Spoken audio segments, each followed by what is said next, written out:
Vadodara Surat highway પર કરજણના કંડારી પાટિયા નજીક ખાનગી બસ પલટી ખાવાની ગંભીર દુર્ઘટના સર્જાઈ। બસ ચાલકે વાહન પરનો કાબુ ગુમાવતા અકસ્માત થયો હોવાનું જાણવા મળ્યું છે। બસમાં સવાર અંદાજિત 30 મુસાફરોને નાની મોટી ઈજાઓ પહોંચી હતી। ઘટનાની જાણ થતાં જ કરજણ ફાયર વિભાગને માહિતી આપવામાં આવી, જેના પગલે Karjan fire team, Karjan police તથા ઇમરજન્સી 108 એમ્બ્યુલન્સની ટીમો તાત્કાલિક પહોંચી અને બચાવ કામગીરી શરૂ કરી હતી।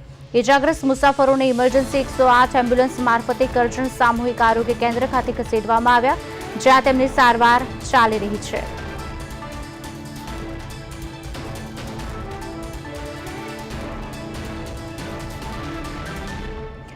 ઇજાગ્રસ્ત મુસાફરને સારવાર માટે ખસેડવામાં આવ્યા છે। આપને જણાવી દઈએ, વડોદરા સુરત હાઈવે પર ખાનગી બસ પલટી જતા દુર્ઘટના ઘટી હતી।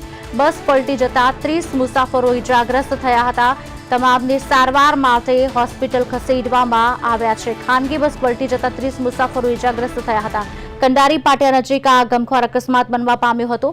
અચાનક જ આ ઘટના ઘટતા મુસાફરોને સારવાર માટે ખસેડવામાં આવ્યા છે। કરજણ સામૂહિક આરોગ્ય કેન્દ્ર ખાતે ઇજાગ્રસ્તને ખસેડવામાં આવ્યા છે। વડોદરાની આ ઘટના સામે આવી છે। મુસાફરોને સારવાર માટે હાલ ખસેડવામાં આવ્યા છે। આ જગ્યાએ વિગત આપશે સંવાદદાતા તુષાર પટેલ ફોન લાઈન પર જોડાયા છે। તુષાર, શું વધુ વિગતો મળી રહી છે? અત્યારે હાલ જે મુસાફરો છે સારવાર હેઠળ છે, તેમની હાલત કેવી છે અને આ અકસ્માત કેવી રીતે બન્યો હતો, તમામ વિગત આપશો।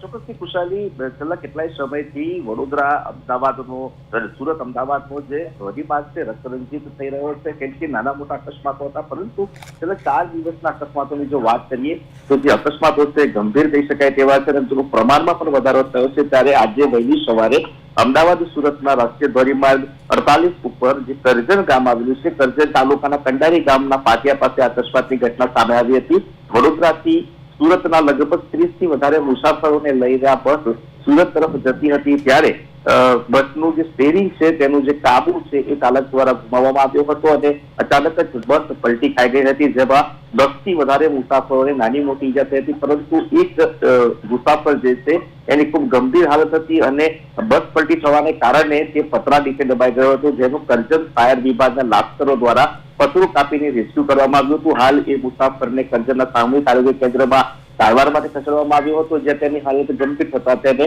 વડોદરા શિફ્ટ કર્યો છે। મળતી માહિતી મુજબ અત્યારે તે જોખમમાંથી બહાર છે, પરંતુ જે અકસ્માત થયો હતો તેને પગલે એક તરફનો ટ્રાફિક જામ પણ થયો હતો અને કરજણ પોલીસ દ્વારા એ ટ્રાફિકને પૂર્વવત કરાવવા માટેની ભારે જહેમત ઉઠાવવાનો વારો આવ્યો હતો। સમગ્ર મામલાની અંદર લગભગ 10 થી વધારે મુસાફરોને ઈજા પહોંચી છે, જેને લઈને મુસાફરોની સારવાર પણ થઈ રહી છે અને બસનો જે કાટમાળ છે જે રોડ પર પલટી હતી તેને હટાવવાની કામગીરી પણ હાલ પોલીસ દ્વારા કરવામાં આવી રહી છે। જી તુષાર, આભાર।